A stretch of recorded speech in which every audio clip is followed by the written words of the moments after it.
Corporation ഭരണ നേതൃത്വത്തെ ചൊല്ലിയുള്ള തർക്കങ്ങൾക്കൊടുവിൽ കോൺഗ്രസ് സ്ഥാനാർത്ഥികളെ പ്രഖ്യാപിച്ചു.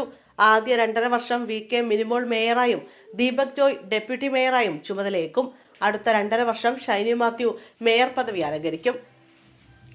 കെ.വി.പി. കൃഷ്ണകുമാർ ആയിരിക്കും അക്കാലയളവിൽ deputy mayor. KPC. General secretary Deepthi Mary വർഗീസിനെ തഴഞ്ഞാണ് എ.ഐ. ഗ്രൂപ്പുകളുടെ ഈ നീക്കം. VK. Minimol Palarivattom ward, Shiny Mathew Fort Kochi ward, Deepthi Mary Varghese stadium ward എന്നിങ്ങനെയാണ് വിജയിച്ചത്. തെരഞ്ഞെടുപ്പിന് മുമ്പ് UDF ഉയർത്തിക്കാട്ടിയ മേയർ സ്ഥാനാർത്ഥിയായിരുന്നു ദീപ്തി മേരി വർഗീസ്.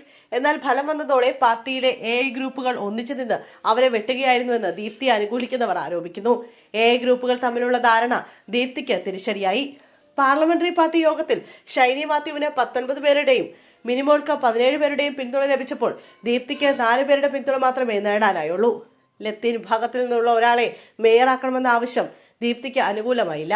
ഔദ്യോഗിക പദവികൾ വഹിക്കുന്നവർക്ക് മുൻഗണന നൽകണമെന്ന KPCC സർക്കുലർ നിലനിൽക്കെയാണ് ദീപ്തി ഒഴിവാക്കപ്പെട്ടത്. കൗൺസിലർമാരെ സ്വാധീനിച്ചും രഹസ്യ ബാലറ്റ് ഒഴിവാക്കിയും ഗ്രൂപ്പ് താൽപര്യങ്ങൾ സംരക്ഷിക്കാനാണ് DCC ശ്രമിച്ചതെന്ന് ദീപ്തി അനുകൂലികൾ കുറ്റപ്പെടുത്തുന്നു. മുമ്പ് സൗമിനി ജെയിൻ മേയറായിരുന്ന കാലത്തുണ്ടായ ടേം വ്യവസ്ഥ തർക്കങ്ങൾ ആവർത്തിക്കുമോ എന്ന ആശങ്കയും പാർട്ടിക്കുള്ളിലുണ്ട്. അതേസമയം കൊച്ചി മേയറെ തെരഞ്ഞെടുക്കുന്നതിൽ KPCC നിർദ്ദേശിച്ച മാനദണ്ഡങ്ങൾ പാലിച്ചില്ലെന്ന് ദീപ്തി മേരി വർഗീസ് വ്യക്തമാക്കി. തർക്കമുണ്ടെങ്കിൽ KPCC നിരീക്ഷകനെത്തി പ്രശ്നം പരിഹരിക്കണമെന്നാണ് മാനദണ്ഡം. കോർ കമ്മിറ്റി വിളിക്കുമെന്നാണ് പറഞ്ഞത്. എന്നാൽ വിളിച്ചില്ല.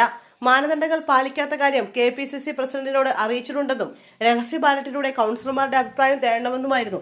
അവസാന നിമിഷം രഹസ്യ ബാലറ്റ് ഒഴിവാക്കിയത് എന്തിനാണ്? കൗൺസിലർമാരുടെ പിന്തുണയിൽ നിലവിൽ പുറത്തുവന്ന കണക്ക് വിശ്വസിക്കുന്നവർക്ക് വിശ്വസിക്കാം.